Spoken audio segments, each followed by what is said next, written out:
Okey, selamat petang kelas. Okey, jadi hari ini kita belajar tentang aspek tata bahasa iaitu kata hampir sama makna. Okey, apakah kata hampir sama makna ni? Okey, definisinya ialah kata hampir sama makna ialah perkataan yang mempunyai makna yang hampir sama. Okey, kita tengok kepada contoh. Okey, contoh-contoh kata hampir sama makna. Okey, tengok kat tepi ni. Okey, contohnya perkataan basi, busuk, hangit dan tengik.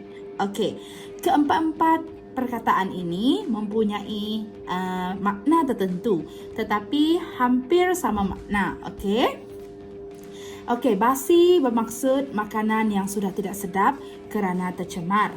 Contohnya lauk yang dimasak semalam sudah basi. Busuk pula bermaksud buruk atau rosak. Contohnya buah ataupun benda-benda lain lah. Contoh ayat, buah mempelap itu sudah berbau busuk. Okey, perkataan hangit bermaksud makanan yang dimasak terlampau lama sehingga hampir hangus. Contoh ayat, nasi yang ditanak oleh kakak sudah hangit dan tidak boleh dimakan lagi. Okey, perkataan tengik pula berbau dan terasa tidak sedap. Contohnya minyak kelapa yang sudah lama. Okey, minyak kelapa yang disimpan di dalam tin itu sudah berbau tengik. Okey, kita tengok contoh-contoh gambar dia. Okey, tengok makanan yang basi kat sini atas ni. Okey, yang ni pula ialah perkataan hangit. Okey, hangit dia hampir hangus. Okey, dan tak boleh dimakan. Yang ni pula adalah busuk. Okey, sebuah ataupun apa-apa saja benda yang busuk. Yang ni pula selalunya tengik ni memang kita sama artikan dengan bau minyak yang sudah lama. Okey, baiklah.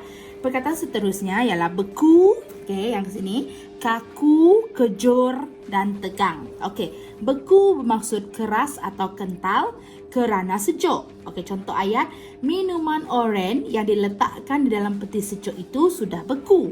Okey, kaku pula adalah kejang. Macam krem. Kakinya menjadi kaku kerana sejuk. Kejor ni pula adalah keras dan kaku. Kalau untuk mayat lah, bagi tubuh badan. Okey, tubuh badan yang sudah keras dan kaku. Tegak dan keras pula, okey, rambut yang kejor. Contohnya rambut. Maksudnya kalau rambut tu kita cakap rambut yang kejor, rupa rambut tu adalah keras dan tegak. Okey. Contoh ayat, rambut pengemis itu kejor dan kotor. Okey. Perkataan tegang. Tegang ialah keras dan liat. Contohnya otot dan sebagainya. Okay, contoh ayat, otot kita akan menjadi semakin tegang jika kita selalu bersenam. Okey, maksudnya muscle lah. Okey, contoh-contoh gambar dah. Okey, yang ni beku. Okey, yang ni pula ialah tegak, iaitu kejor untuk rambut. Okey, yang ni pula ialah apa nama tadi? Tengok sebelah.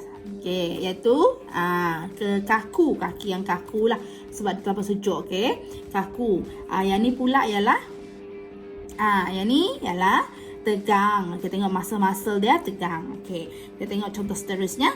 Okey, contoh kata hampir sama makna yang lain, belah, hancur, patah dan retak. Belah bermaksud pecah menjadi dua bahagian.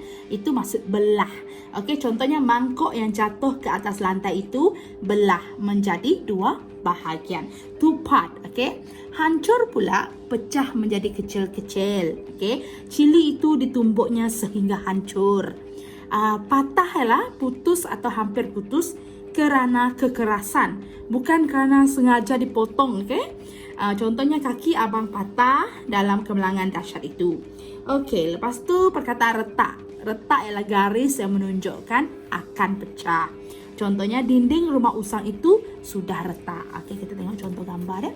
Okey, yang ni hancur. Okey, tengok ni, yang ditumbuk ni lesung batu kan. Okey, ditumbuk sehingga hancur. Yang ni pula belah. Okey, become to part lah. Belah, yang ni pula patah. Okey, yang ni pula ialah apa tadi?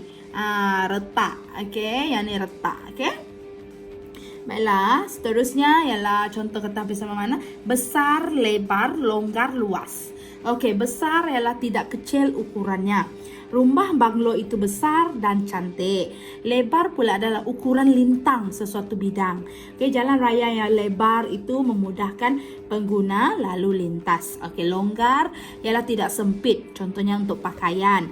Adik suka memakai baju yang longgar. Luas pula adalah lapang, tidak sempit. Okey. Sawah padi itu luas seperti laut. Okey, kita tengok contoh gambar. Okey, ini besar, okey, banglo yang besar. Ni jalan raya yang lebar. Okey, sukatan dari sini ke sini itu kita anggap sebagai lebar. Ni luas, tengok ni sawah padi yang luas. Ni pula longgar, tengok okey.